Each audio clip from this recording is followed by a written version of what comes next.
Esta noche es para nosotros un placer y para las diferentes instituciones que nos están apoyando para hacer este evento. Agradecemos especialmente a la Sociedad Venezolana de Oftalmología, a la Sociedad Peruana de Oftalmología, a la empresa Telcop System, que nos facilitó algunos sistemas para mejorar las comunicaciones. Agradecemos especialmente a la empresa Visual Technology en Perú, a la empresa RC Laser en Alemania y a CM Light, los cuales nos permiten realizar este evento y tener a los invitados especiales que tenemos hoy para compartir. El evento tenemos previsto que sea de 1 hora, comenzando este momento. Para ello van a estar todos en mute o en modo mudo, para permitir que los presentadores puedan hacer parte de la charla o su experiencia que nos van a comentar. Para esta noche tenemos al doctor Santiago Encina Ceballos, tenemos al doctor Walter Sánchez Reyes, doctor Michel Petito y el doctor Waldo Lais. Después que cada uno de ellos haga sus presentaciones, tenemos una sesión de preguntas, las cuales pueden ir haciéndolas vía texto, y tenemos un coordinador de preguntas, el cual las hará posteriormente para que ustedes puedan hacerlo. Mi nombre es César Fernández, soy el gerente de ARC para Latinoamérica y es para nosotros un placer compartir las experiencias que tenemos con el tema que vamos a compartir hoy. Y me permito presentar a los doctores que nos van a acompañar hoy. El doctor Santiago Encinas es oftalmólogo, egresado del Instituto Nacional de Oftalmología del Lino, de la Universidad San Martín de Porres, en Lima. Hizo posgrado de glaucoma en la Universidad Católica de Buenos Aires, en Argentina. Hizo su fellowship en tratamiento médico y quirúrgico en glaucoma, también en Lima. Laboralmente trabaja como docente en la Universidad San Martín de Porres, es docente invitado de la Universidad Peruana Cayetano Heredia y es responsable de la unidad de glaucoma del Hospital Alberto Sabugal Sologuren y pertenece como staff oftalmólogo de la clínica oftálmica. También es vocal del capítulo peruano de glaucoma de la Sociedad Peruana de Oftalmología. El doctor Walter Sánchez también nos va a acompañar esta noche, es especialista en glaucoma de la Universidad Autónoma de Bucaramanga, de la Foscal de Colombia, hizo su fellowship allí también, en la Foscal en Colombia, y tiene un fellowship en glaucoma clínica en el Glaucoma Society de Texas, en Estados Unidos. Laboralmente, el doctor Sánchez trabaja como director médico del grupo del Centro Médico Glaucoma Lima Center, que es un centro oftalmológico en Lima, y pertenece al staff médico del Departamento de Glaucoma de Futuro Visión de Clínica de Ojos. Pertenece a la Sociedad Peruana de Oftalmología y es miembro de la Sociedad Peruana de Glaucoma y de la Academia Americana de Oftalmología. El doctor Michel Petito reside en Maracaibo, Venezuela. Estudió oftalmología en la Universidad del Zulia, tiene un doctorado en ciencias médicas otorgado por la Universidad del Zulia y es fellowship en la especialidad de glaucoma también, y gracias, nos va a acompañar esta noche también. El doctor Petito trabaja como docente de posgrado en la Universidad del Zulia, en el Departamento de Oftalmología. Tiene varios trabajos de investigación en revistas indexadas en el área de glaucoma y retina. Y es personal de staff de la Clínica de Ojos de Maracaibo. Ha trabajado con 2 becas de investigación en la parte de Zika y glaucoma, y su área de interés es los biomarcadores en glaucoma. Como parte gremial, el doctor Petitos trabaja con la Sociedad Venezolana de Oftalmología y la Sociedad Venezolana de Glaucoma. El doctor Waldo Loaiza, también un médico experimentado, nos acompaña esta noche, reside en Perú, en Lima, es oftalmólogo, egresado de la Universidad Peruana Cayetano Heredia, con su especialidad en glaucoma, del Centro Médico Nacional La Raza, y una subespecialidad en vitreoretina también. Laboralmente, el doctor Waldo Loaiza es oftalmólogo del Instituto Nacional de Oftalmología, INO, director médico y oftalmólogo del Servicio de Glaucoma y Segmento Posterior de la Clínica Vista. También es miembro de la Sociedad Peruana de Oftalmología y de la Sociedad Peruana de Glaucoma. A todos, doctores, gracias por presentarnos su experiencia, y adelante, doctor Encinas. Muchas gracias. Muy buenas noches a todos.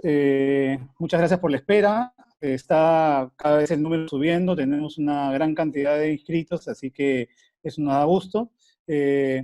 Bueno, yo voy a comenzar hablando del láser Fox, rompiendo mitos en el tratamiento de glaucoma, pero quería comenzar respondiendo una pregunta. La pregunta de ¿qué es el láser Fox de microciclo? Que es de lo que básicamente vamos a hablar esta noche.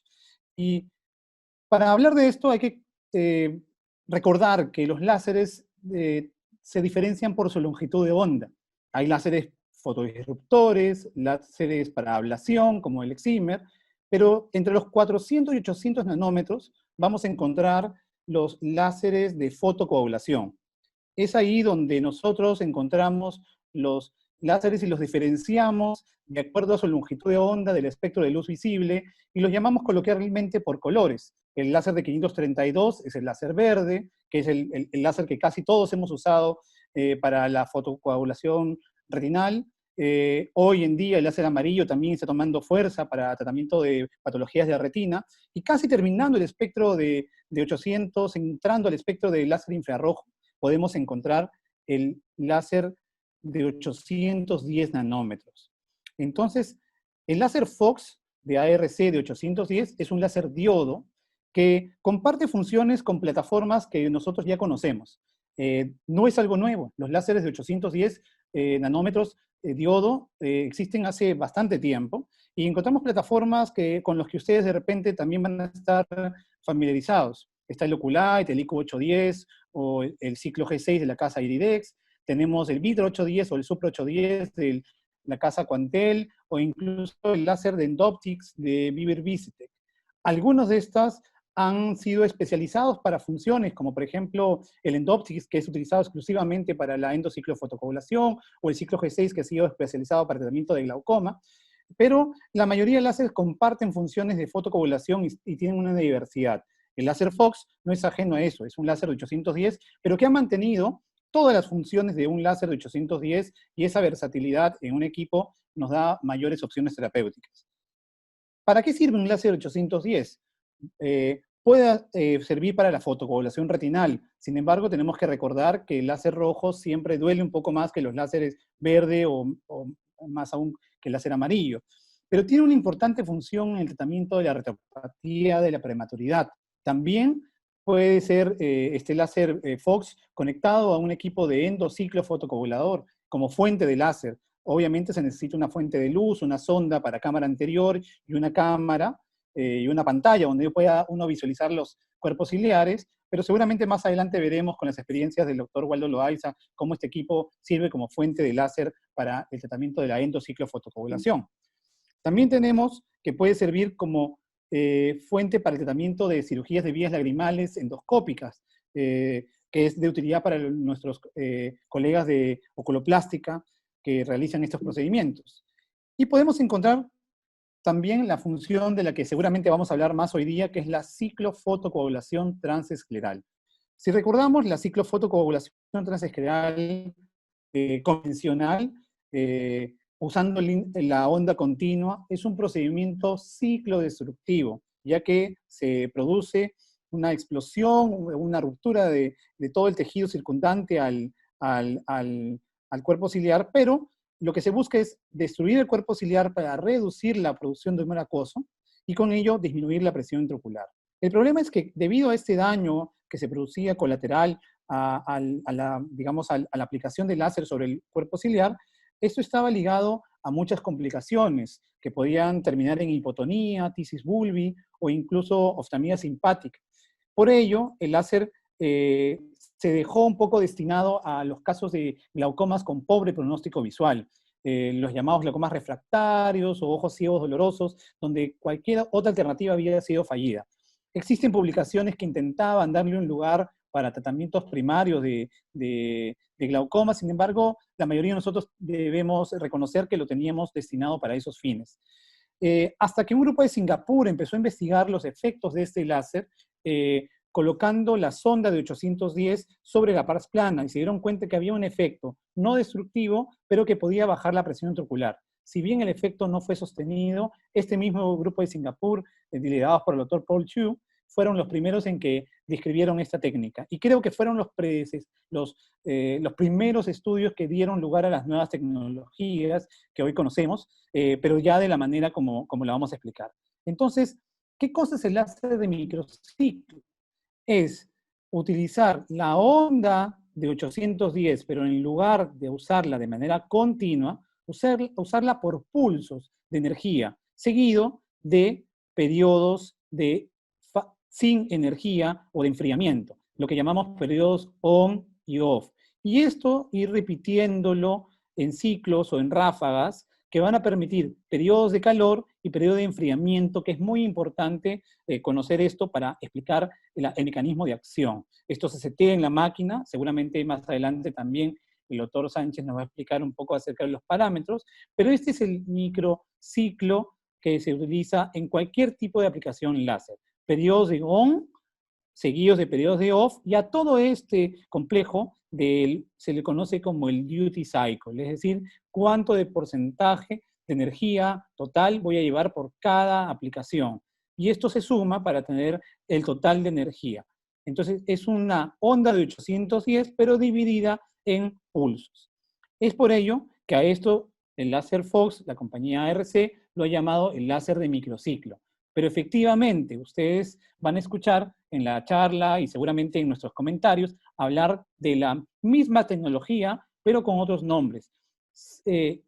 La compañía Iridex a esto le llama micropulso, y es un término patentado por esta compañía, al igual que Quantel Medical también tiene un equipo que realiza el láser de subliminal. Estos son el subciclo.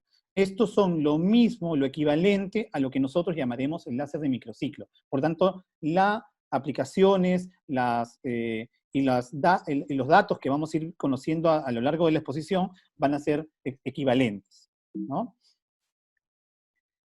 ¿Cuál es el mecanismo por el que actúa este láser de microciclo, o láser de micropulso, o subliminal, de acuerdo a como le digo, como lo llamemos? Bueno, en inicio se plantea que hay un efecto térmico pero subumbral. ¿Esto qué quiere decir? Que cuando uno aplica la energía sobre el tejido pigmentario, va a haber una destrucción de este tejido pigmentario porque llega al umbral de coagulación del tejido, pero que esta energía no se va a disipar, ya que los tejidos circundantes, los tejidos no pigmentados que están alrededor del tejido pigmentario, no van a sufrir cambios debido y gracias a los periodos de enfriamiento o los periodos off. Entonces hay una conservación del tejido. Si lo vemos de manera, si lo vemos en esta gráfica, vemos cómo en la parte inferior se puede ver la destrucción del tejido cuando se aplica una onda continua, y vemos que en las diferentes aplicaciones de láser de manera micropulsada no va a haber una destrucción del tejido, pequeños cambios. Y si lo vemos de manera microscópica, vamos a poder observar que en la parte superior, cómo el cuerpo ciliar alrededor del epitelio pigmentario es una gran área de necrosis coagulativa, porque el tejido alcanzó el umbral de coagulación de la energía que es al 100%, a diferencia de cuando se utiliza energía micropulsada, en donde vamos a ver que el cuerpo ciliar prácticamente no sufre cambios y solamente el tejido pigmentario y el tejido, muy poco tejido circundante, va a sufrir cambios. También se ha propuesto una teoría sobre el incremento de flujo bioescleral, y esto también ya estaba explicado previamente cuando se utilizaba la onda continua. Pero una publicación de Barak se vio como en aquellos casos donde la aplicación del láser micropulso era efectiva para la reducción de la presión, se aumentaba el grosor coroideo, y esto se asoció a la aparición o el aumento del flujo bioescleral. Al igual que Bentanhachi en un estudio demostró que cuando quería demostrar que no había daño en el tejido, se vio que había en los casos en las imágenes de VM, la aparición de una línea entre la esclera y el cuerpo ciliar que correspondía a un aumento de líquido supracoroideo, correspondiente o atribuible al aumento del flujo bioescleral. Y por último, se ha descrito un efecto similar a la pilocarpina. Johnston en el año 2017 describió esto a través de un póster, en donde se vio que cuando se aplicaba esta energía, a diferencia en el láser continuo, el láser de de tipo de micropulsado, no producía cambios, pero había un cambio en la elongación y un acortamiento del músculo ciliar que luego llevaba a tener cambios en la malla trabecular y un aumento del flujo por la vía convencional o vía trabecular. También demostró que a medida que uno aumentaba la energía, se producían cambios más agresivos, digamos, y que había cambios ya en el tejido y ya no volvía a su normalidad.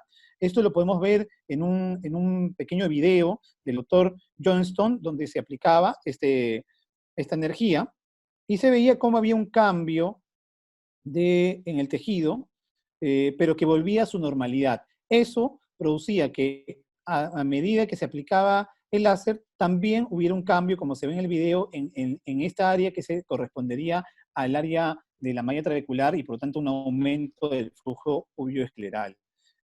Obviamente, ese experimento fue hecho en monos, en tejidos no humanos, pero nos muestra un mecanismo que él denominó similar a la pilocarpina o pilocarpin-like. Y por último, habría que responder una pregunta. ¿Cuándo se debe usar esa tecnología de microciclo o micropulso o tecnología no continua de láser? Y como conocemos, en el espectro de tratamiento de glaucoma, existen múltiples variables que nos hacen tomar decisiones. Creo que al inicio de la enfermedad y en los casos leves, el tratamiento farmacológico y el tratamiento con trabeculoplastia láser selectiva tienen un nicho ya ganado, y eso no se podría quitar. Sin embargo, en el resto de la historia de la enfermedad, el láser de manera micropulsada o el microciclo tiene un lugar que nos puede dar. Sin embargo, la mayoría de trabajos que vamos a encontrar, vamos a hablar de glaucomas refractarios, es decir, aquellos que no han respondido a la terapia convencional, y en glaucomas de moderados a severos. Esto desde el inicio del grupo de Chu, que mencioné al inicio, en este caso, en esta publicación, los primeros estudios, tanto el estudio piloto como el estudio ya randomizado del grupo liderado por la doctora Aquino, mostraron que había diferentes tipos de glaucoma, pero todos en modalidad avanzada. Y así vamos a encontrar las diversas publicaciones donde se incluye glaucomas de muy difícil manejo, trasplantados de córnea, neovasculares, o incluso glaucomas pediátricos que sabemos que son de difícil manejo. Sin embargo, ya ha habido publicaciones donde incluyen dentro de estos refractarios algunos casos de glaucomas que no son refractarios o glaucomas, digamos, no tan agresivos. Pero la pregunta sigue estando en hasta qué nivel o qué punto podríamos incluir glaucomas no refractarios. Esta última publicación del año 2019 del grupo de Kelly se puede ver cómo también ya se incluye una comparación entre la respuesta de la aplicación de esta tecnología micropulsada en los láseres, en los glaucomas primarios de ángulo abierto, pseudofelativos y glaucomas secundarios, en donde se vio que había una reducción de la presión incluso más sostenida y mejor que en los glaucomas refractarios. Por ello yo considero que en el nicho de tratamiento, digamos, en el espectro del tratamiento de glaucoma, el láser microciclo tiene un lugar para un lugar más amplio y no solo en los glaucomas refractarios.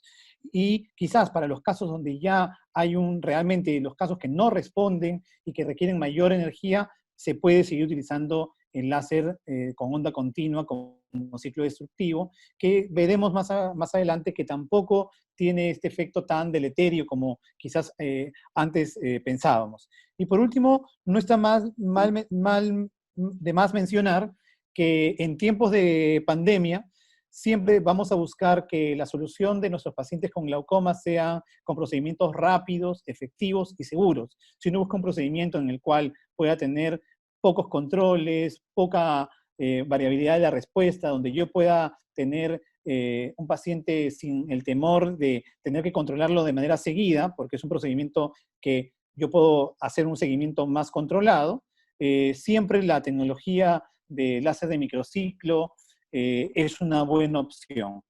Así que, por último, extrañamos los webinars de manera presencial. Abríguense y siempre un cafecito a esta hora va a caer bien. Muchísimas gracias por su atención y los dejo con mis colegas que seguramente tienen información muy importante para compartir con ustedes. Muchísimas gracias. Gracias, Francisco. Doctor Walter Sánchez.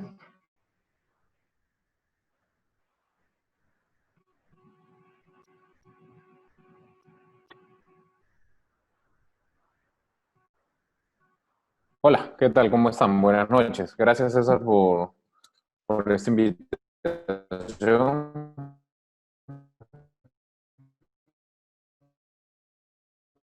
Un cordial saludo para todos. Compartir esto que vamos a ver. Yo creo que estamos con la pantalla bien. Sí. Sí se ve la pantalla, ¿no, César? Ok, perfecto. Bueno, entonces vamos, una excelente presentación de Santiago que nos resume básicamente todo lo que funciona este pequeño gran equipo, ¿correcto? Y muy buena foto, la última que puso Santiago, y un poquito de frío y se extraña eso, tomarnos un cafecito en las reuniones. Bueno, entonces vamos a hablar de la técnica quirúrgica del láser Fox 810. Bueno, tenemos como 3 puntos que tenemos que tocar acá. Tenemos una ciclofotocoagulación transescleral, el CPC, que se puede hablar, que es el clásico, el que no debemos decirle al paciente que es destructivo, y es una ciclofotocoagulación, porque suena muy fuerte como la palabra, sino como lo conocemos como el CPC tradicional. La ciclofotocoagulación transescleral del microciclo, que es, como se dice, la menos invasiva, y una ciclofotocoagulación que actualmente es lo que estamos haciendo, una combinada, que se podría decir un microciclo más. El otro Waldo Loaiza tiene mucha experiencia en eso y al final va a hablar de estas técnicas. Ahora, para empezar esto, tenemos que acordarnos que esto es un procedimiento, se puede decir, doloroso, fastidioso para el paciente, ¿no? Es por eso que las anestesias se recomienda o hacer un bloqueo retrovulvar, hacer un bloqueo perivulvar o una anestesia asistida. De esos 3, mi elección en manera particular es un bloqueo perivulvar. Pero hay oftalmólogos que hacen unas retrovulvares como mi padre, que son espectaculares, bien colocadas y no hay ningún problema. O algunos anestesiólogos que duermen al paciente, están tranquilos. Pero cuenta la leyenda, han usado un chipote chillón prácticamente para dormir al paciente, casi sin anestesia, y obviamente esto es bastante doloroso y es incómodo, ¿no? Y hay gente y poniendo no hacerlo sin buena anestesia. Los pasos a seguir, este es básicamente el resumen de lo que tenemos que hacer, ¿sí? Primero, o sea, todo el circuito que hace nuestro paciente, ¿no? Primero que el paciente tiene que estar en la sala de espera, hay que poner la anestesia tópica de la que tengan a la mano, se le pone una gota de yodo puidona como un procedimiento, un protocolo de sala de operaciones, y en la camilla quirúrgica vamos a usar lo que es la lidocaína en gel. Esto es muy relativo, si es que hacen algo, un bloqueo retrovulvar o un perivulvar diferente, por ejemplo, el que voy a hacer yo, la lidocaína en gel estaría de más. Esto nosotros lo colocamos en el canto interno para ir preparando al paciente para la anestesia, que ya la vamos a ver a continuación. El bloqueo es elección del cirujano. Lo que funcione mejor para el cirujano es lo indicado. Los parámetros del láser, obviamente es a criterio del médico tratante. ¿Qué es lo que va a usar? ¿No? Si va a ser un CPC o va a ser un microciclo o va a ser uno combinado. Tenemos que revisar siempre la sonda y de luz. Cada vez tenemos que tener nuestro equipo. Tenemos nuestro Fox 810. Apuntamos sobre un papel blanco o cualquier parte blanquecina, se puede decir, y tenemos que ver una mota. No tiene que haber distorsión de la luz. Cuando hay una distorsión, quiere decir que esta sonda no es correcta, no está buena y tenemos que cambiar por otra. La ciclofotocoagulación transescleral a elección, como les digo, con los parámetros indicados. Se termina el procedimiento, se pone un ungüento al paciente, se le parcha por 24 horas o se le ocluye y se le da un tratamiento por dolor por vía oral. Generalmente a todos mis pacientes les dejo unas pastillas para el primer día. Al día siguiente ya no va a sentir dolor ni fastidio. Puede quedar cierta irritación, pero más nada. Entonces, vamos a la parte de bloqueo peripupilar, que es lo que personalmente yo hago. ¿Qué necesitamos para esto? Necesitamos lo que está ahí. Estas son fotos reales, son de nosotros. Es lo que usamos para nuestro bloqueo. Primero la lidocaína al 2% sin preservante. Bupivacaína al 0.5%. Una aguja 27 y 1 pulgada. Acá en Lima no se consigue. Lamentablemente uso una aguja 26 de 1 pulgada. Lo ideal es que sea 1 pulgada. Acá solo hay 27 de media pulgada. No tiene que ser ni muy gruesa la aguja ni muy delgada. O riesgo de perforación o más difícil el bloqueo. Una jeringa de 5 cc y lidocaína en jalea, como vemos ahí en la pantalla, al 2%. Entonces acá voy a enseñarles el video de qué es lo que hacemos. Ahí estamos en sala de operaciones. Miren lo que hago con la aguja. Ese es el bloqueo que yo hago. La aguja la doblo como si fuese un garfio, un ganchito, no tan inclinado. Ligeramente, ahí se ve en pantalla. ¿Okay? Voy a con el puntero, yo creo que se ve mejor. Doblamos la aguja, ¿para qué? Para abrazar al ojo. ¿Okay? Una vez que ya tenemos eso, vamos a girar apuntando siempre el bisel hacia la parte del canto, así como lo tengo en la mano. Si hago el ojo izquierdo, me voy a esa zona. Si hago el ojo derecho, es como la posición que vamos a hacer en ese paciente. ¿Qué le hicimos? Se le pone jalea otra vez, o la lidocaína en gel. Se le pone y como vemos, le decimos al paciente que mire arriba a la derecha en el caso del ojo derecho. Buscamos el pliegue y ahí es donde vamos a colocar nuestra anestesia. ¿Por qué es de elección esta anestesia? Uno, porque no genera ningún tipo de hematoma, no entra por piel, es menos traumático, el paciente no se asusta. El paciente en ese momento generalmente no siente dolor, está bastante anestesiado. Ahí estoy rotando ya la aguja mientras de apuntar hacia la parte posterior y vamos inyectando. La parte de la inyección es muy importante. No tiene que hacer fuerza ni se tiene que ir muy rápido. Un término medio, suave, es lo indicado. Si no, no estamos en el lugar correcto y por lo tanto no va a haber ningún tipo de anestesia en este momento, ni parece. Ahí se van poniendo generalmente 2 cc. Ponemos 2 cc, 2 de bupi, 2 de lido y lo vamos inyectando lentamente. Una vez que estamos en 2, hay que verificar, como hace un rato vieron, que el músculo no lo hayamos tocado. Si no, hacemos mirar a la izquierda, a la derecha el paciente y luego esperamos un par de minutos y ya está funcionando nuestro bloqueo y podemos hacer con toda confianza cualquier tipo de procedimiento, el CPC o el microciclo o el combinado y del paciente sin molestias, sin dolor. Como todo buen vehículo, buen auto y amante de los fierros, hay que poniendo a punto la máquina. La máquina hay que cuadrar los parámetros, así como nos dijo Santiago, y vamos a ver un poquito de esto acá. Entonces, puede entender bien el CPC destructivo, ¿sí? El que donde vamos a escuchar los famosos pops. En esto, como vemos, tenemos 1.2 watts y 3 segundos. El pedal, cada vez que apretamos, tenemos que dejar correr el pedal los 3 segundos completos y el equipo va a parar y cambiamos de posición y vamos cambiando, como vamos a ver en el video. Estos son los parámetros que usamos para el CPC en todos nuestros pacientes, independiente o no de la presión. Aproximadamente en esto usamos 7 disparos por cuadrante. No recomendamos más ni menos. Máximo 21 disparos. Y siempre hacemos máximo 3 cuadrantes. En algunos casos hacemos 2 cuadrantes cuando la presión de repente no está tan elevada. Pero generalmente hacemos los 3 porque los pacientes generalmente son bastante complejos con presiones sumamente altas. ¿A dónde vamos a posicionar? Siempre he visto eso de la sonda. Hay uno dice, no, pégala al limbo o pégale 1 milímetro. Generalmente nosotros lo ponemos a 2 milímetros de limbo. Siempre nos ayudamos con un caliper y lo vamos a ver el procedimiento. Y esta técnica nos da una posibilidad de hacer lo que se conoce.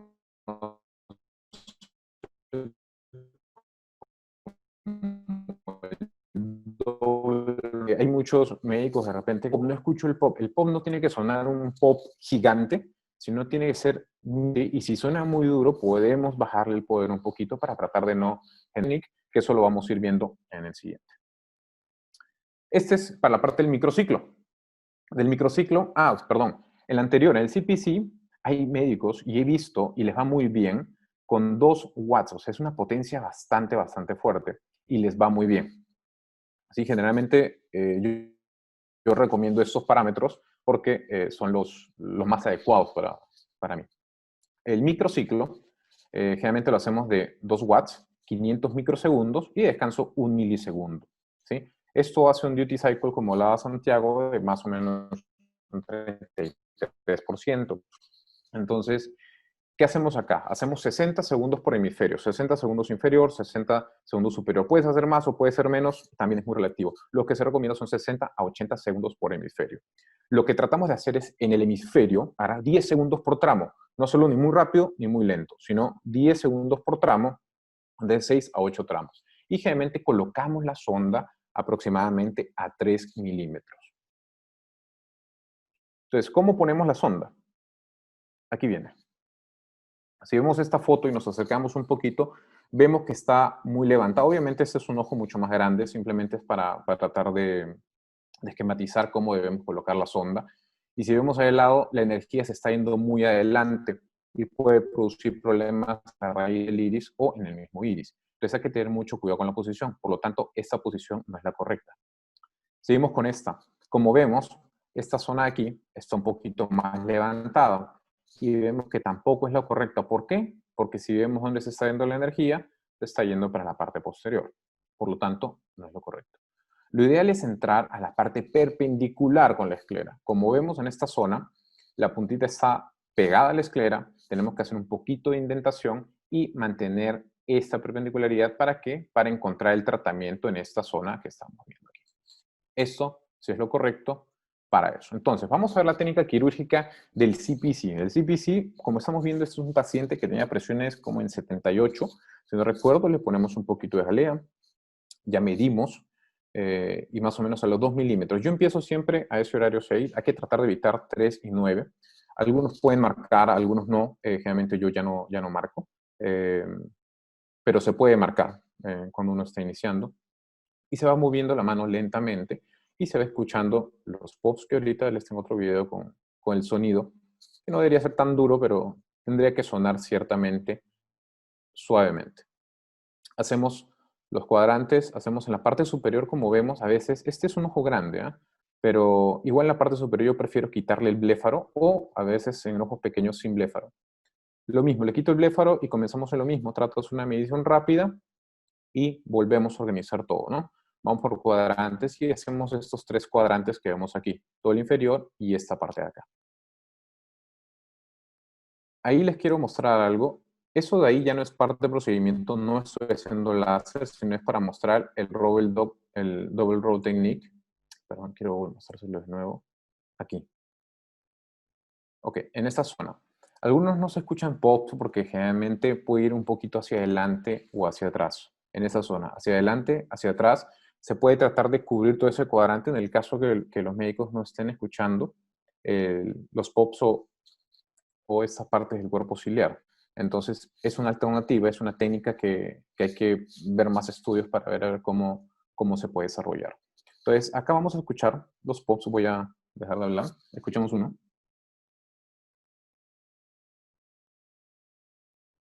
Dos. Y miren la posición de la mano. Siempre tiene que estar tratando de estar perpendicular a 2 milímetros de limbo y esos son los resultados. Hay opciones de bajarle o no el tratamiento. Algunos dicen, no se deberían escuchar los pops. Algunos dicen, no, sí deberían escucharse. Lo ideal es escucharlos, pero no, como le digo, algo intenso. Yo no recomendaría subir más de 1.2 de poder en estos casos. Con 1.2, si se escucha, dejarlo quieto. Esta es la técnica quirúrgica para el microciclo. Ya vimos anteriormente el CPC, este es el microciclo. En el microciclo, lo primero que hay que hacer es siempre poner un poquito de la lidocaína en gel. Hay unos que usan metilcelulosa, pero puede ser lidocaína en gel. Y hacer una pasada primero para ver que la sonda no esté chocando con la parte del bléfaro. En estos casos no es un ojo mero, es un ojito mediano, podríamos decir. No se puede problema por esa zona. Y tratan, esas son las zonas más difíciles de tratar en la zona izquierda y derecha. Tenemos que inclinar un poquito más la mano y siempre no perdamos la presión. Ahora, el que me dice, no, yo me mantengo a los 3 milímetros exactos, es bastante complejo hacer los 3 milímetros. Tenemos que tenerlo aproximado. Ahí retiramos el bléfaro, la parte superior, y también se repite la misma zona. Tratemos, esto está un poquito, le aumenté la velocidad, pero realmente tratemos que en 10 segundos sea arriba, abajo, siempre manteniendo ahí nos estamos ayudando con un hisopo. Yo trato de no agarrar con ningún tipo de pinza para no producir sangrado en el ojito, porque acuérdense que el sangrado es malo para estos puntos. Y ahí se terminó esto. Ahora, esta es una técnica combinada de un microciclo con un poquito de CPC. Entonces, también lo mismo, le ponemos la lidocaína. él pueda resbalar sin problema. Medimos los estrenos. Este es un ojo bastante pequeño. La paciente tiene un implante valvular en esta zona de aquí y aquí tiene un antecedente, una trave. Es por lo tanto que acá se eligió hacerle en la parte inferior, que podemos decir que está virgen, le tratamos de hacer el microciclo, y en la parte superior, donde todo está cicatrizado, es un poco más difícil de ver o manejar, optamos por hacerle el CPC tradicional. Siempre los ciclos cortos, a veces se va a mover la mano, hay que tener mucho cuidado, pero tratar de mantener la perpendicularidad con la esclera. Entonces, una vez que vemos eso, en la parte superior, quitamos el bléfaro, volvemos a hacer una pequeña medición a los 2 milímetros e iniciamos el procedimiento en esta zona. Y después podemos hacer una pequeña combinación con algunos puntos terminando en estos cuadrantes inferiores, ya que es una paciente que ya tiene terapia máxima, está con una válvula, ya tuvo una trave, se le ha hecho de todo a la paciente y no le baja la presión está por encima de los 40. Se le hacen 2 puntos en esos cuadrantes inferiores y obviamente el cuadrante supranasal quedó completamente hecho, ¿no? Entonces, eso nos ayuda y nos da unos muy buenos resultados. Entonces, ¿qué recomendaciones tenemos para hacer? Primero, que el bloqueo de pacientes en todos los casos. Practicar antes de iniciar el tratamiento, esa pequeña pasada que le hacemos para ver si no está chocando con la sonda o con nada más. Tenemos que mantener la sonda perpendicular a la esclera, evitar a toda costa el sangrado. No pegarse o inclinarse el limbo. ¿Por qué? Porque algunas veces nos pueden producir midriasis. ¿Sí? Lo hemos tenido que vivir carne propia para ver eso y es bastante molesto para el paciente una midriasis post este procedimiento. Entonces, no pegarse a la zona de limbo. Ni muy rápido ni muy lento en el microciclo para dejar actuar a este láser. Siempre tenemos que evitar las 9 y las 3. Pueden marcar en algunos casos o no. Ya depende del cirujano. Y usar el compás de acuerdo a la necesidad. Si todavía el cálculo visual no está muy bueno, se puede usar el compás para ayudarnos. Entonces, como conclusiones de esto que tenemos, esas técnicas quirúrgicas de este láser, que el CPC microciclo funciona muy bien en el tratamiento de diferentes glaucomas. La técnica quirúrgica, como han visto en esos 3 videos de los 3 diferentes procedimientos que podamos hacer, es relativamente sencilla. El bloqueo perio-retro es la mejor elección costo-beneficio, porque a tener un anestesiólogo adicional es un costo adicional también para el paciente. Y en estos tiempos, como bien dijo Santiago, es quizás mejor o menos durante tiempo, ¿no? Y este láser generalmente nos ayuda para eso. Eso con mi gran padre. Muchas gracias.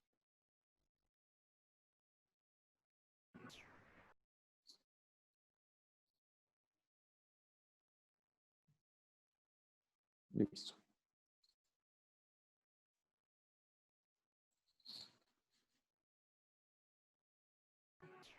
Gracias, doctor.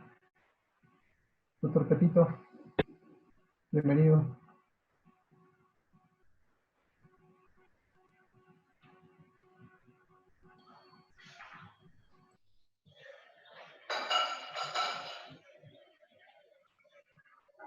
Aló, aló. Le escuchamos, doctor Petito. Sí, Adelante. buenas noches. Tienen el video, ¿verdad? ¿Se ve bien el video? Sí, señor. Bien, bueno, ante todo, muchísimas gracias. Gracias por permitirme compartir con estas prominentes colegas peruanos. Agradecer también a la audiencia. He visto varios nombres que me traen recuerdos impactantes con la diáspora venezolana. Tenemos varios corazones regados por toda Latinoamérica. Bien, vamos a iniciar acá. Segundo. Bien, esta es mi declaración de conflicto de intereses y este es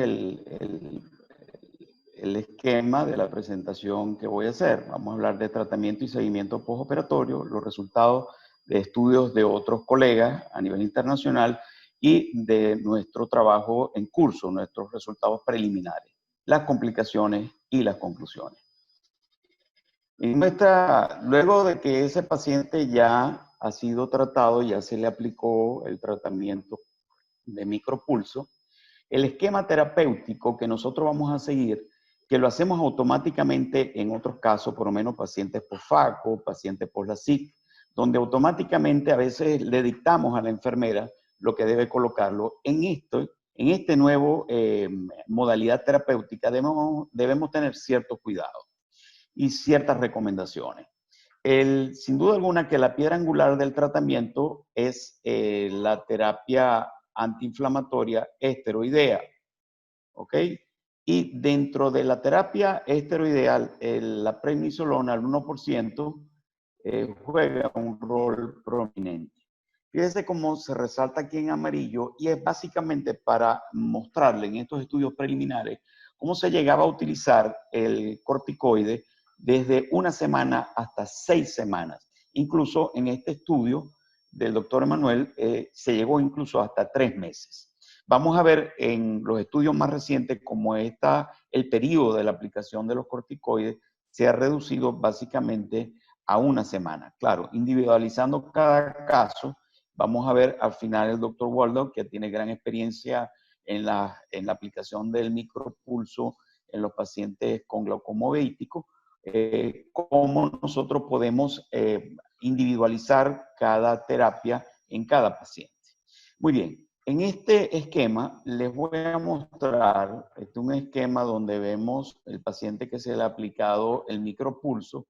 Este es el día 1 postoperatorio, el primer mes postoperatorio.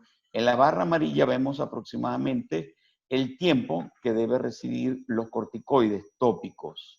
¿Ok? Esta barra se ha ido acortando cada vez más. Y como sabemos todos, el esquema de retiro de la terapia corticoidea es gradual. ¿Ok? Luego tenemos estas dos familias que son los antiinflamatorios no esteroideos y los cicloplégicos poco utilizados en el postoperatorio del microciclo. Básicamente los cicloplégicos cuando tenemos alguna complicación.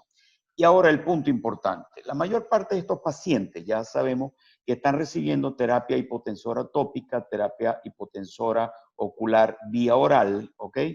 Y lo importante es que después de haber aplicado el micropulso, nosotros no debemos retirar los hipotensores, ¿ok? Esto es fundamental, tanto tópico como la cetazolamida, que es la que conseguimos acá en Venezuela, vía oral, hasta a la presión intraocular meta. Esto es importantísimo, ¿ok? Y esto lo vamos a hacer dependiendo de la evolución de cada paciente. Bien, a mí me tocó hablar del resultado de estudios de otros autores a nivel internacional y de los propios. Es un poco denso lo que voy a mostrar en cuanto a análisis estadístico, pero es la que nos guía, es la brújula que nos va a guiar a nosotros sobre las decisiones que podamos tomar sobre esta nueva modalidad terapéutica. Este estudio está recién publicado, el 1 de mayo del 2020, por el doctor Cava, quien trabaja en la ciudad de Cardiff, en Inglaterra, y el resto de colegas que trabajan en Toronto, la Universidad de Toronto, en Canadá. Ellos realizaron un estudio que es el que yo incluí porque además de lo reciente, es el que más procedimientos están englobando. Lo que hicieron fue evaluar la efectividad y seguridad de la ciclofotocoagulación con láser micropulso, ¿ok?, con terapia inicial o suplementaria en pacientes con hipertensión ocular o glaucoma. Fíjense que en la exposición inicial del doctor Encinas, él hablaba de que dentro de ese espectro que presentaba Wainwright, ¿okay?, se estaba tratando de buscar el nicho de la ciclofotocoagulación ya no en la fase inicial, ya en un glaucoma, digamos, moderadamente avanzado a avanzado. Ahora, lo que es impresionante es cómo ellos incluyen ya pacientes con hipertensión ocular.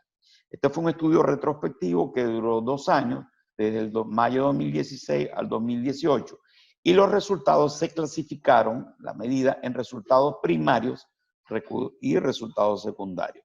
Los resultados primarios ellos incluyeron o midieron la efectividad del procedimiento a través, tomando como parámetro la disminución de la presión base o presión inicial, que fijaron con una reducción del 20% o más, con o sin hipotensores.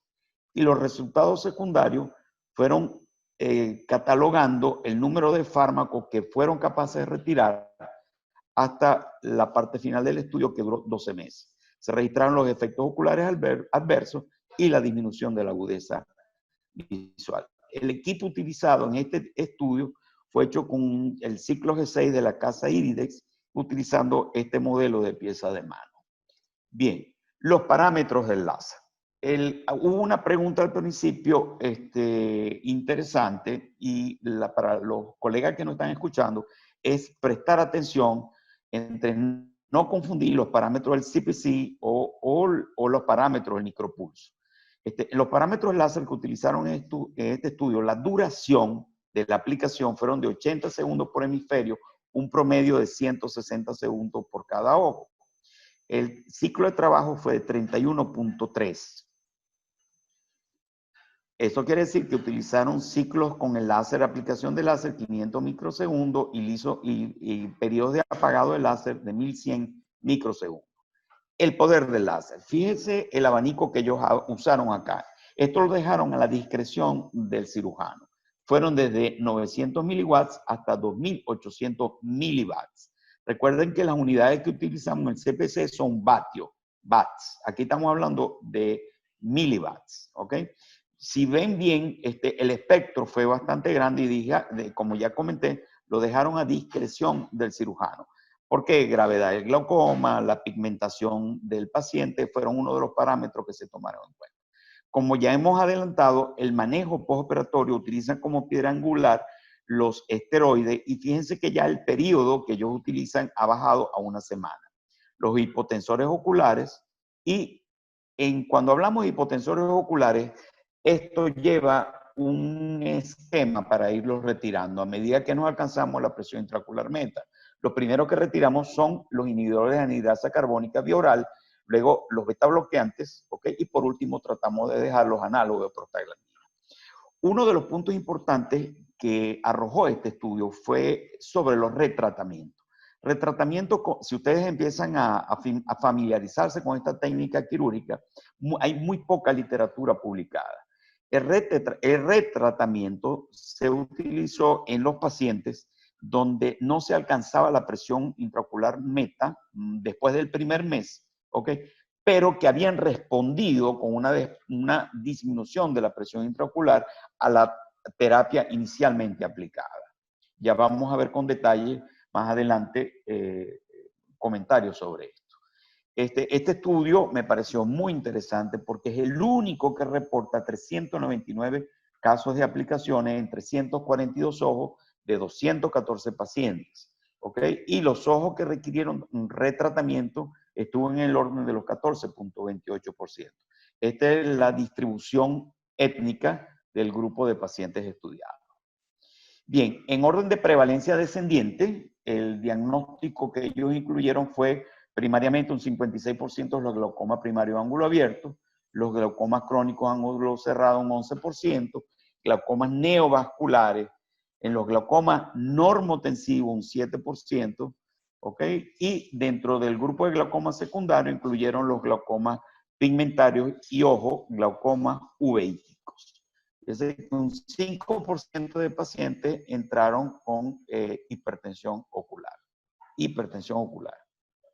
Bien, dentro de, generalmente los pacientes que se incluyeron en el grupo que estaban recibiendo terapias hipotensoras oculares tópicas estaban en el esquema que nosotros conocemos como terapia máxima, que fueron un 78%. Y un 86% de estos pacientes ya habían recibido previamente algún procedimiento mínimamente invasivo o invasivo para tratamiento de glaucoma. Me llamó la atención cómo la trabeculoplastia selectiva con láser ya ocupa, fíjese, que ya se estaba ocupando puestos importantes, alcanzando cifras de un 74%.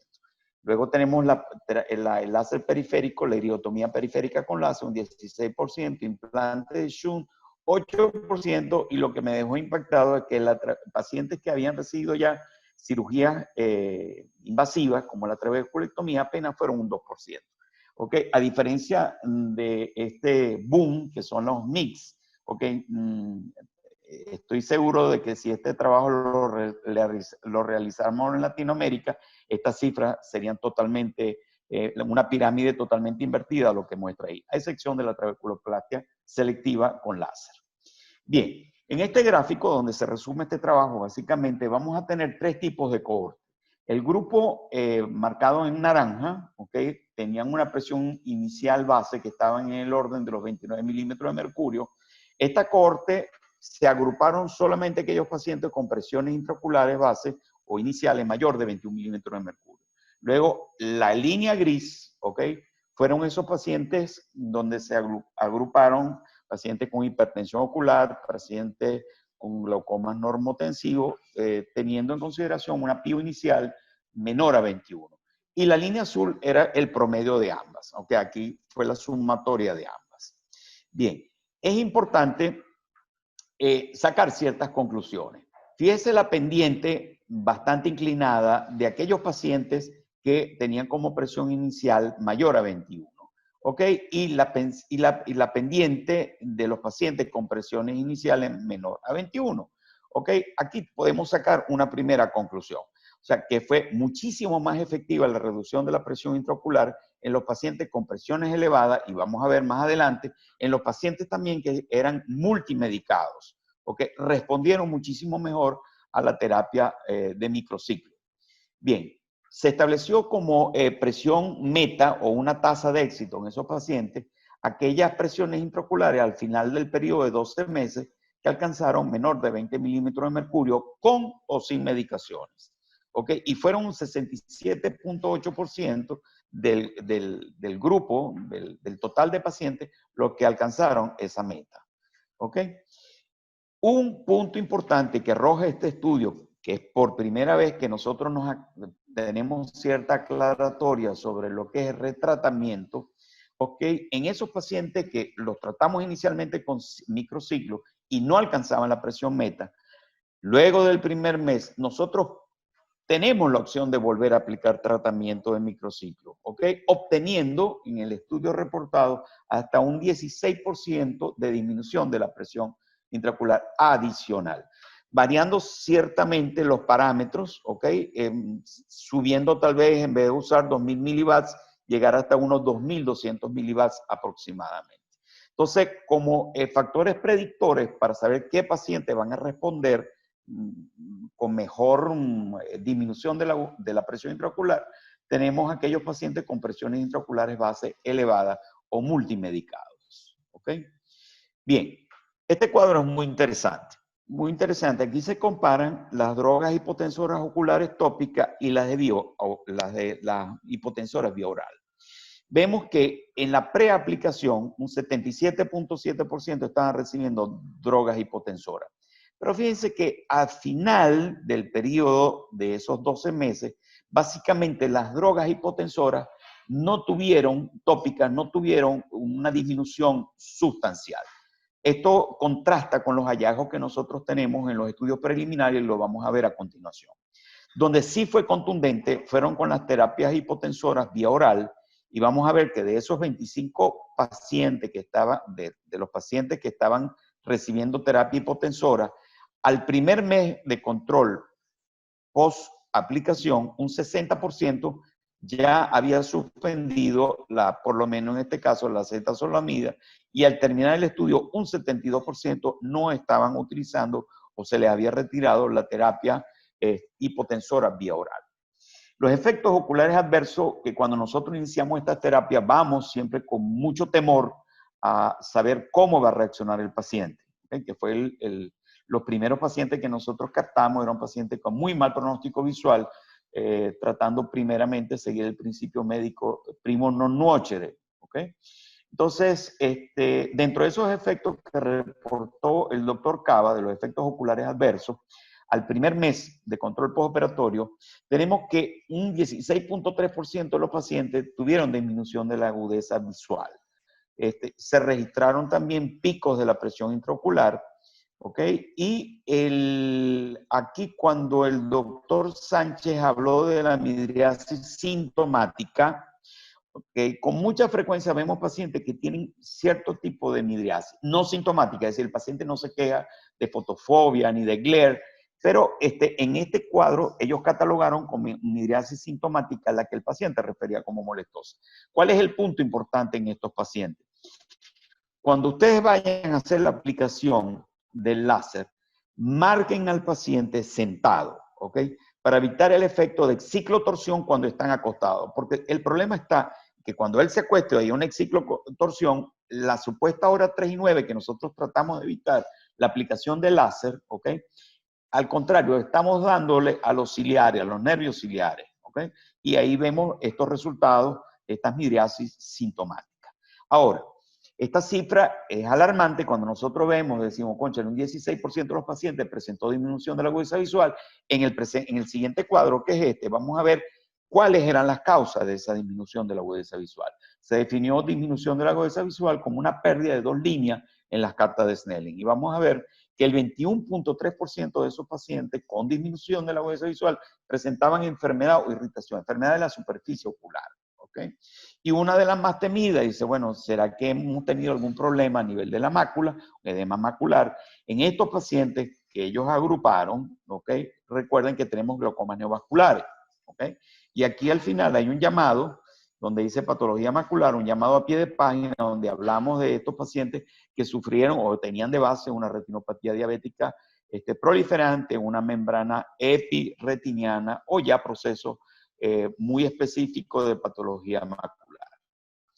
Muy bien, esto es haciendo referencia a este estudio que va a ser un referente internacional con respecto a lo que es la terapia de ciclofotocoagulación con micropulso o microciclo en este caso. Recuerden que el estudio anterior hablamos de micropulso porque fue utilizado con el equipo que nombré al principio. En nuestra experiencia, utilizando ya el láser diodo Fox, este estudio comenzó en julio del año pasado. Es un estudio prospectivo. Hasta ahora la mayor parte de los estudios que hemos visto son estudios retrospectivos.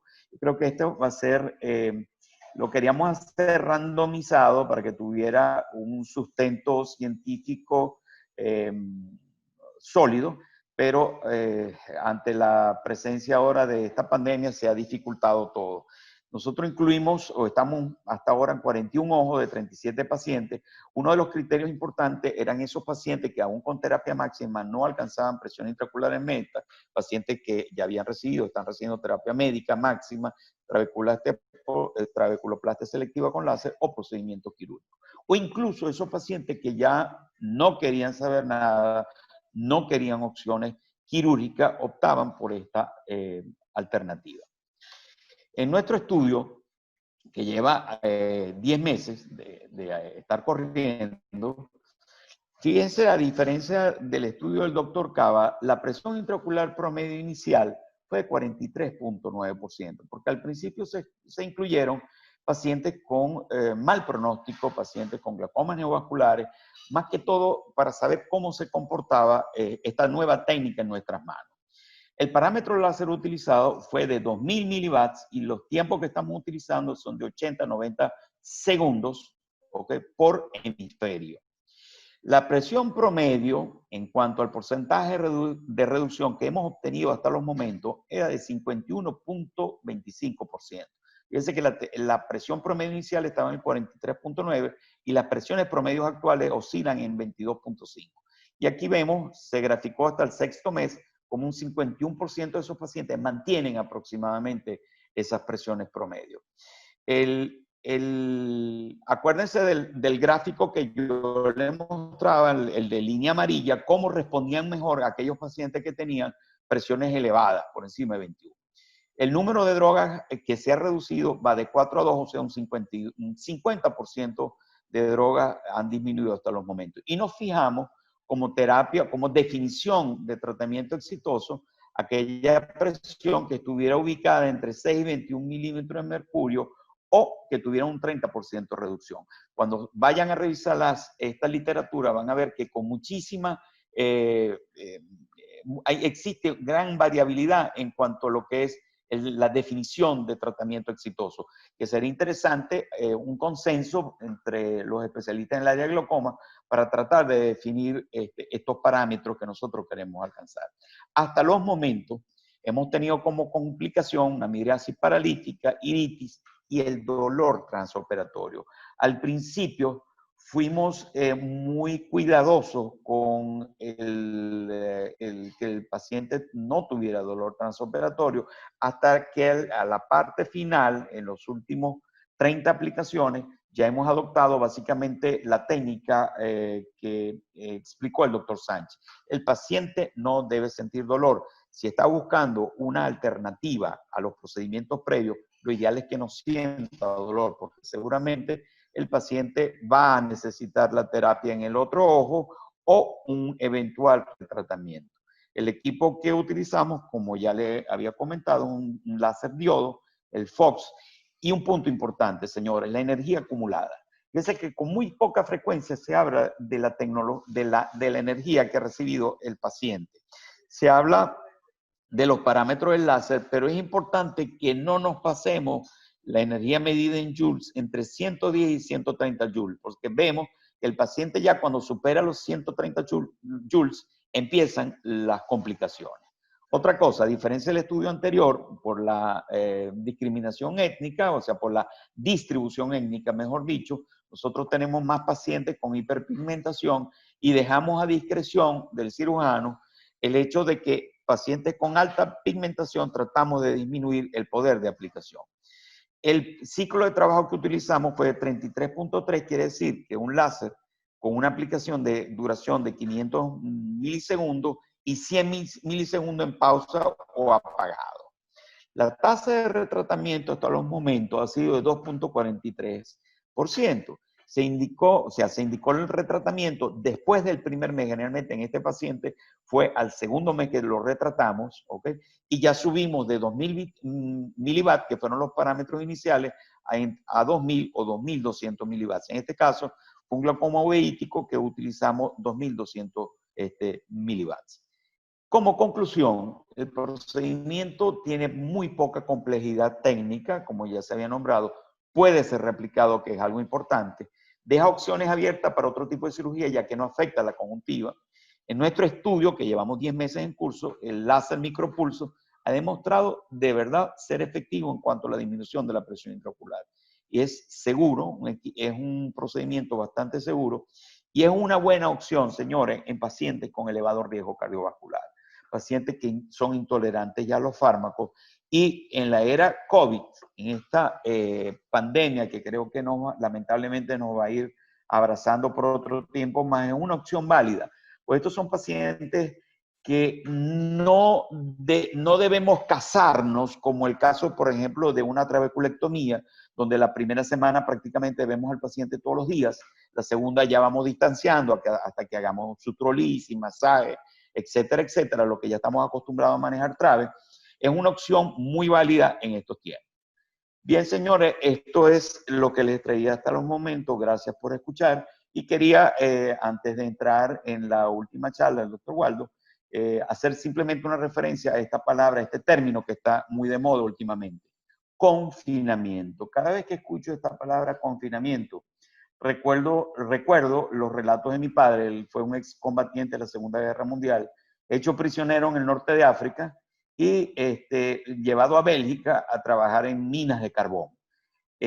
Aquí tenemos una imagen cómo subían estos mineros prisioneros después de un día de trabajo, donde a veces el día se desenvolvía a 400 y tantos metros de profundidad, y ahí es donde yo digo, o me pregunto, ¿confinamiento con Netflix e Internet o que les acabo de mostrar? Pienso que lo importante es tener nosotros el poder de elección en nuestras manos.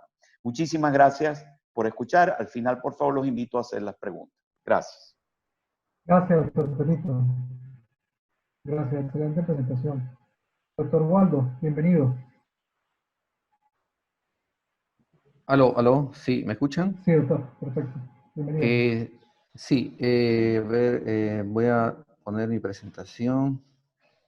Creo que tengo varios abiertos aquí, un ratito, ya. Perdón, ¿se ve? Sí, se llega a ver, ¿verdad? Hola. ¿Aló? Sí, le escuchamos, doctor. Sí, ok. Bueno, muchísimas gracias por la invitación. Vamos a tratar, terminar de tratar este tema para luego continuar con las preguntas, hablando sobre el láser de pulso de microsegundo. Que no tengo intereses comerciales ni financieros, y quisiera iniciar esta presentación viendo esta imagen, ¿no? Sabemos que esta técnica lo hemos adquirido de la presentación de retina. Ahí, aquí. Esta técnica lo hemos adquirido desde que en retina se han puesto los láseres, diferentes, como ya lo ha explicado el doctor Encinas. Con este tipo de láser continuo, pues, producíamos un daño, como se ve aquí, un daño a nivel de la retina, pero se ha aprendido también en retina que la aplicación de este láser en pequeños espacios de tiempo on y tiempo off, o sea, con láser y sin láser, hacer que estos láseres sean dados en pequeños intervalos de tiempo, hacen que este tejido no sea dañado. Pero para lograr que nosotros pasemos el tejido, o sea, pasemos la conjuntiva, pasemos la esclera o sea, hacerlo por fuera y lleguemos al cuerpo ciliar, pues se tenía que utilizar una energía una onda electromagnética con longitud más alta. Es por eso que se utiliza el de 810. Y es con esto recién que podemos llegar y esta luz, esta onda electromagnética puede atravesar estos tejidos y puede llegar a aquel tejido donde está oscuro, como sabemos, el epitelio pigmentario es el que va a captar esta señal y va a producir este efecto, ¿no? Entonces, habiendo aprendido ya de retina, esto también se aplica en glaucoma, y vamos a ver, como ya lo han explicado, las diferentes formas que podemos aplicar en diferentes tipos de glaucoma. O sea, no nos quedamos con algunas, como hay muchas que solamente se aplica al glaucoma de ángulo abierto, o que el ángulo, si no hay espacio en el ángulo no se puede poner el tubo, o yo tengo que hacer una gonioscopía y si no hay espacio tampoco puedo entrar, o si es uveítico no puedo hacer determinada técnica. En este caso vamos a ver que existe una amplia variedad de indicaciones, como ya lo han estado mencionando en este estudio del año pasado, que es un estudio bastante optimista. Vemos aquí el glaucoma neovascular, un éxito de 22 de 24 casos, en glaucoma de ángulo abierto de 14 de 15, en secundarios, incluyendo los post-QPPs, ¿no? Que son un dolor de cabeza realmente. Hacemos una cirugía, otra cirugía, 3 válvulas, y no sabemos qué más hacer, y el paciente sigue viendo, y nos da un armamento importante para poder abordar y solucionar y ayudar a estos pacientes. Pacientes con afaquia también, pacientes con prótesis, síndrome irido-córneo endotelial, pacientes post-trauma, e incluyendo los pacientes con glaucoma de ángulo estrecho. Este otro estudio también del año pasado, en el cual nos muestra que el uso es muy variado, no nos quedamos con una sola indicación de un solo tipo de glaucoma. Tenemos glaucoma, como les había mencionado, casi todos los tipos de glaucoma entran acá, incluyendo los uveíticos. ¿Ya? Este es un estudio más reciente, y este es un estudio más local, donde el grupo con el doctor Fabián Lerner presentan también el uso de esto en glaucomas congénitos, pseudofolativos, afáquicos, de ángulo abierto, mecanismo mixto, en el cual presentan, digamos, una efectividad no tan alta, pero presentan una disminución importante en la presión intraocular.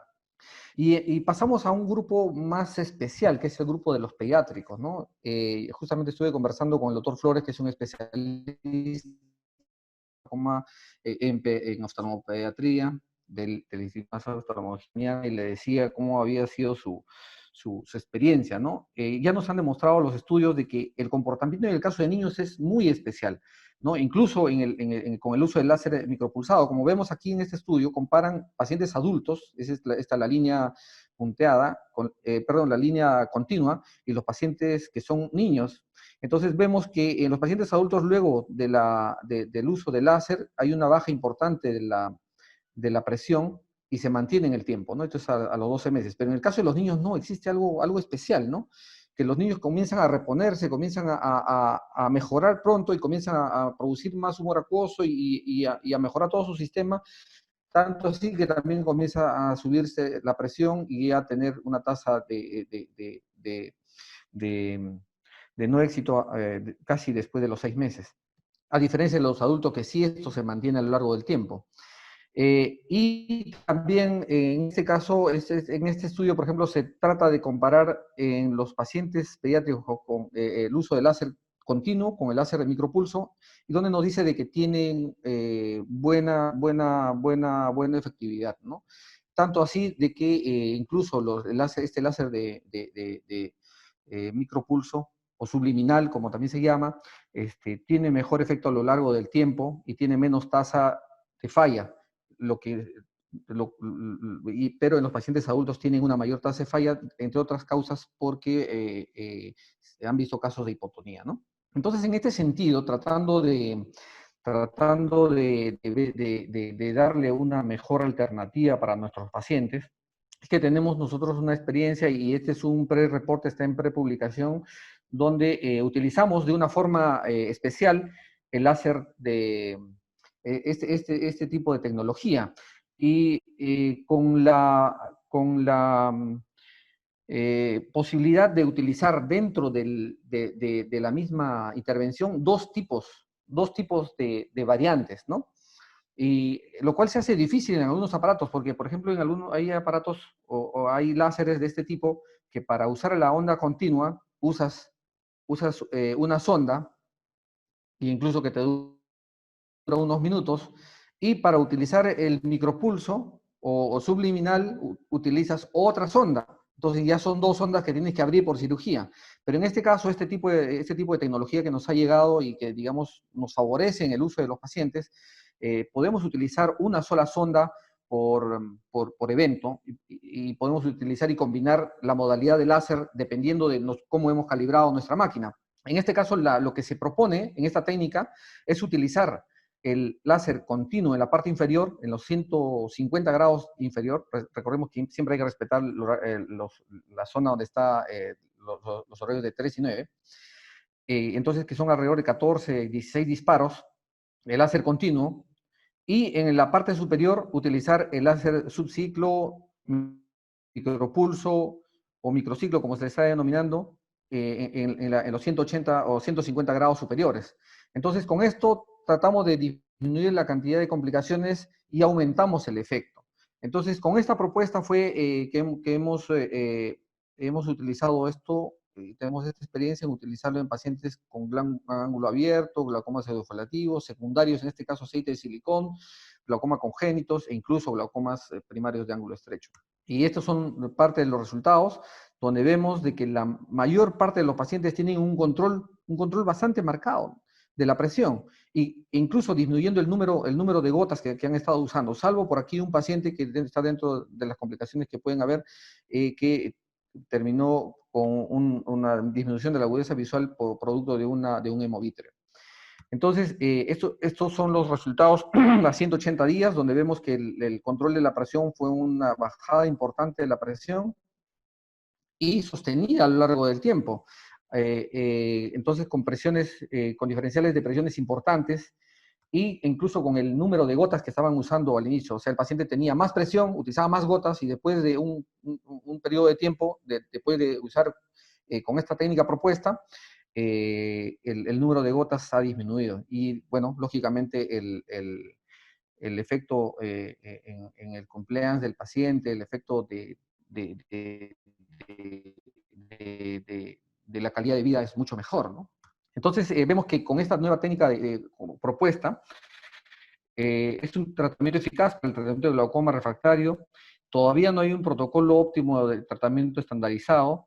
El ciclomis, como lo hemos determinado, es una alternativa eficaz de tratamiento.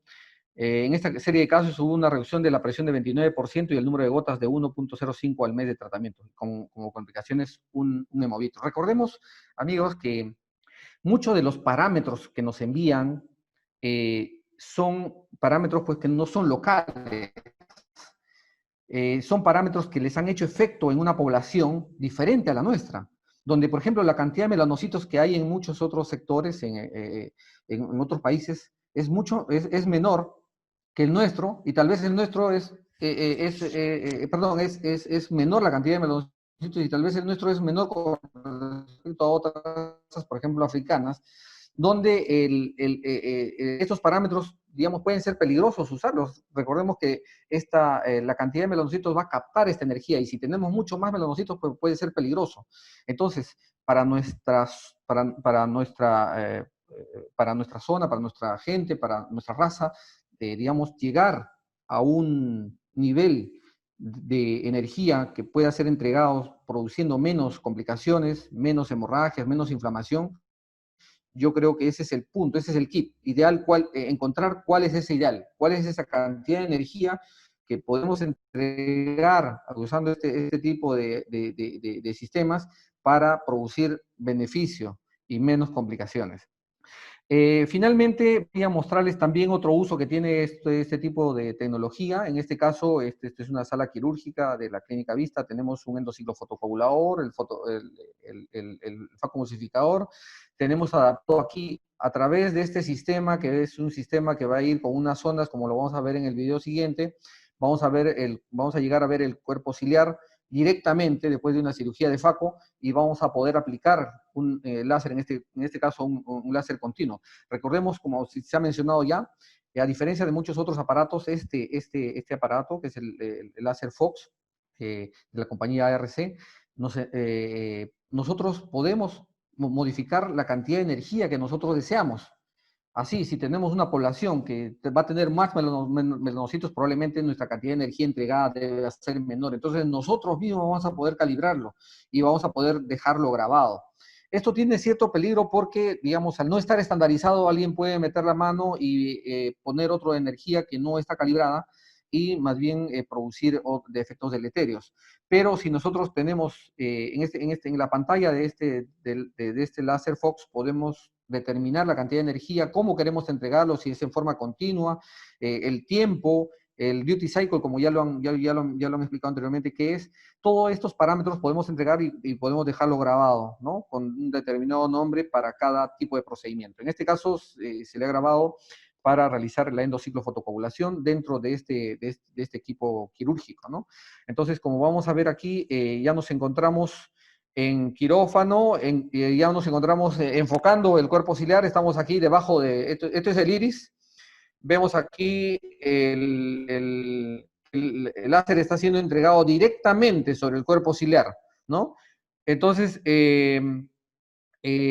una vez que entregamos los 360 grados, en este caso nos podemos dar el lujo de tratar los 360 grados, ¿no? Ahí vemos el ángulo camerular, perfecto. Y ahí nuevamente vemos y enfocamos el cuerpo ciliar del otro lado, ¿no? Aquí tenemos integrado el láser, aquí estamos terminando la cirugía de facomulsificación, digamos, a través de este aparato directamente podemos entregar la energía, ¿no? Hacia el cuerpo ciliar. Ahí vemos el cuerpo ciliar que está siendo tratado y adecuadamente indentado. Entonces, nos vamos directamente a la fuente de producción de humor acuoso, ¿no? Entonces, como podemos ver, a ver cómo termina esto, aquí, la siguiente. Bueno, acá solamente para la audiencia y hago la pregunta, ¿no? ¿Cuántos de nosotros hemos estado hablando de que el láser, la entrega de láser, que el POP, que el core, que le llaman algunos, pero bueno, gracias a que han estado, a la audiencia que ha estado atenta, les voy a entregar esta pequeña cereza de la torta. Todos hemos escuchado el POP, ¿verdad? Pero ¿alguna vez han visto qué es un POP? Entonces, a través de ese aparato, bueno, y en este caso con el video en la cámara a nivel del cuerpo ciliar, vamos a enfocar, estamos enfocando aquí el cuerpo ciliar y miren, cuando nos pasamos un poquito más de energía, mira lo que ocurre. ¿Vieron eso? Cuando nos pasamos con un poquito más de energía, miren lo que ocurre nuevamente.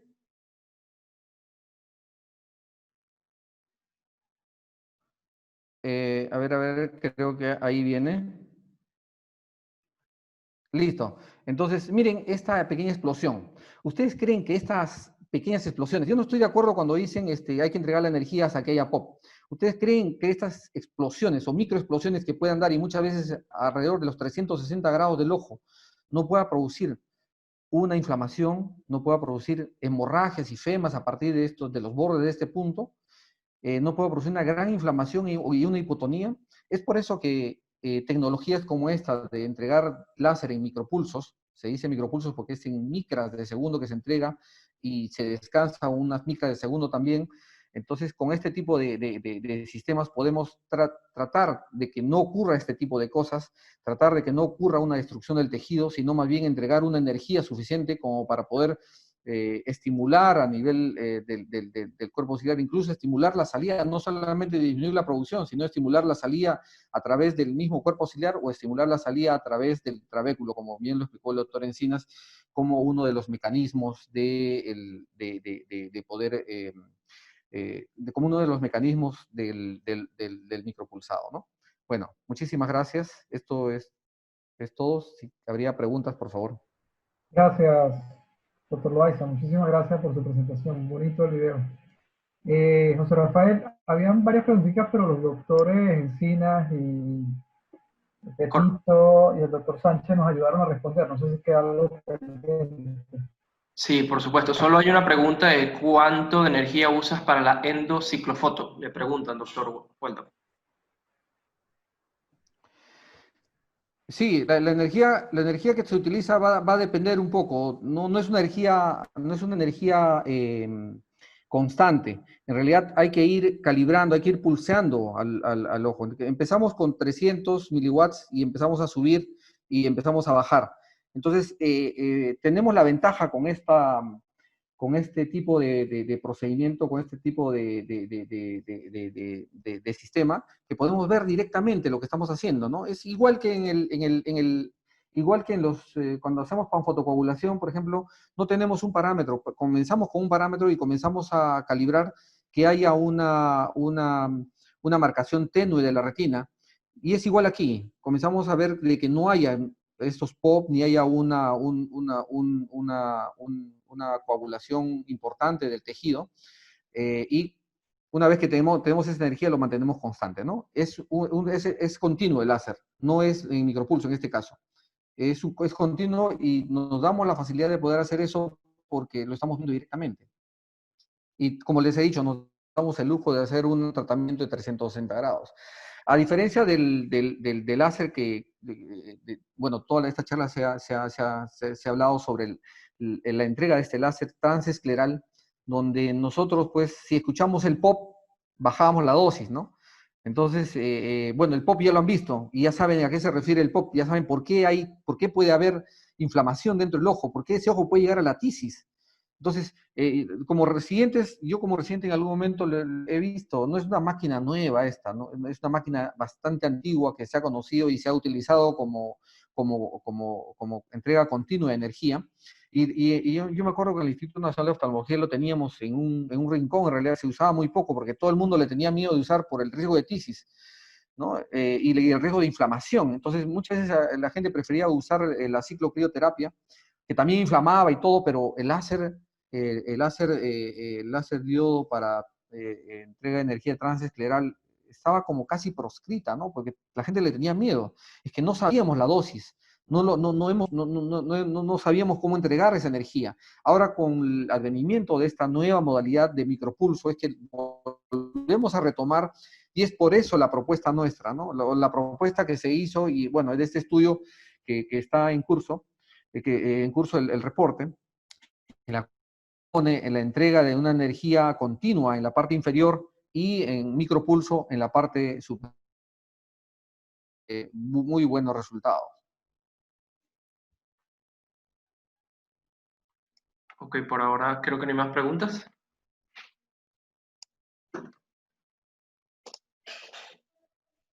Creo que había una pregunta, ¿cuántas veces se podía reutilizar la sonda? ¿No? Me pareció verlo por ahí. Doctor, no sé si alguno de los, doctor Waldo, usted, ¿cuántas veces? Sí, aquí preguntan específicamente la sonda de endociclofotocoagulación, ¿no? En realidad es una sonda reusable. Entonces, lo que se hace como un instrumento reusable, esto se manda a gas y se puede volver a utilizar, ¿no? En realidad, la sonda de endociclofotocoagulación no es del equipo Fox, es una sonda de la otra máquina, que es del endociclofotocoagulador. El láser Fox lo que hace es entregar energía a través de un sistema que se adapta y se une hacia la fibra óptica de la sonda del endociclofotocoagulador, ¿no? Y más bien la pregunta sería no en la endociclofotocoagulación, sino en el láser de microciclo. ¿Cuántas veces llegas a utilizar la sonda? No sé bueno, están ahí todos, el doctor Encinas, el doctor Petito.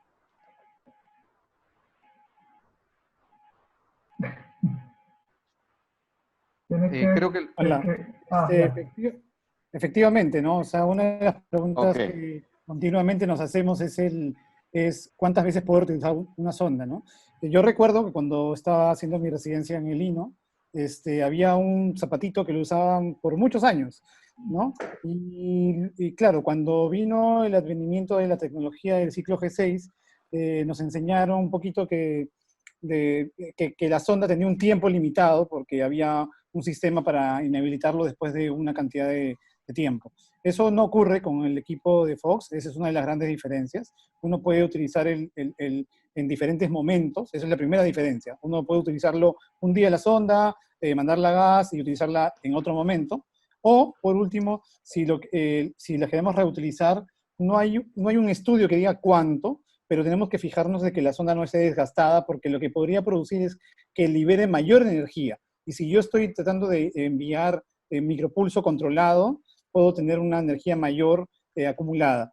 En mi experiencia, yo trato de no utilizarla más de 10 veces la misma sonda, ¿no? No sé si hay otras experiencias en ustedes. Sí, perdón, sí, doctor Petito. Sí, si pudiera compartir un momento la pantalla. No, ya cerró aquí la presentación.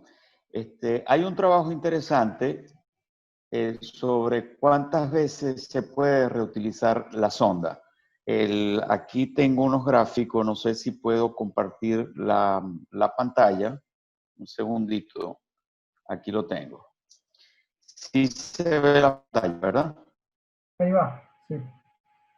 ¿Sí se ve? Sí, se ve. Sí, sí, sí.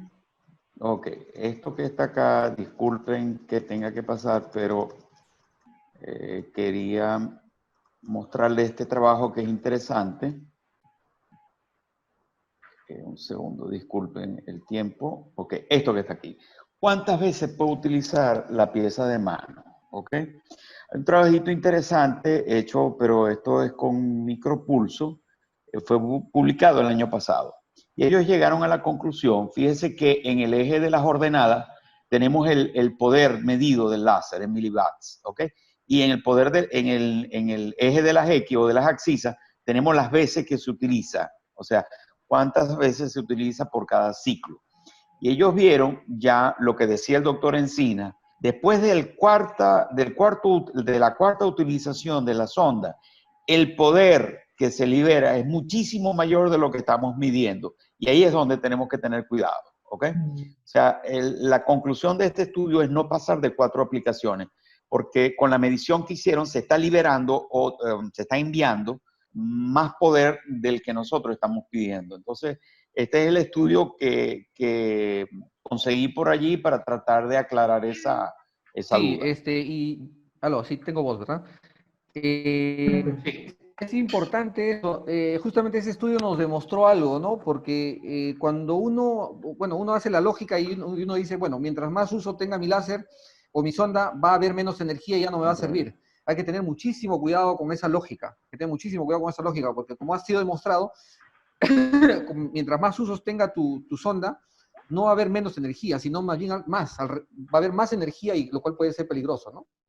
Y lo otro es que, como la sonda de láser Fox, uno la puede utilizar para láser continuo, y la misma sonda en el mismo momento la puede usar para láser de microciclo. También, si uno lo usa con láser continuo, obviamente el desgaste de la sonda puede ser mayor, ¿no? Y también hay que tener cuidado con ese aspecto, ¿no? Correcto. Doctor Sánchez.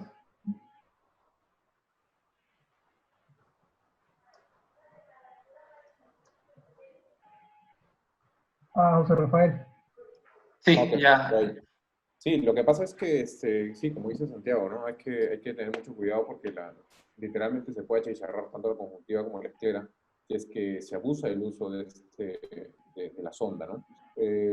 Siempre es bueno ver antes, verificar, ¿no? De los pasos, verificar que el punto del láser sobre una superficie blanca o blanquecina, ver que todo esté muy bien, que no esté distorsionada, porque las complicaciones que puede hacer esto es bastante, ¿no? Se achicharra la conjuntiva y la esclera se daña. Y como dice Santiago, 10 usos no hay ningún problema, siempre y cuando depende, ¿no? Yo les recomendaría que usen de repente una sonda y la quieran reusar, una sea solo para el CPC y que otra sonda sea para el microciclo. Entonces, sería mejor usarla de esa manera y no usar la misma sonda, microciclo y destructivo, no, sino de repente una para CPC y la otra para microciclo y la pueden ir usando así. Okay. Gracias, doctor. Sí. Bueno, le quiero dar las gracias a todos los presentadores, a todos los participantes. No sé si queda alguna otra pregunta. Yo creo que cubrimos el 99% de todo. Y gracias a ustedes por ayudarnos a responder. Gracias, doctor Waldo, doctor Encina, doctor Petito, doctor Sánchez. Súper agradecido con todos ustedes. Creo que aclararon bastantes dudas a los usuarios y a todos. Disculpen la demora. Comenzamos un poquito tarde. Gracias a todos. Muchas gracias.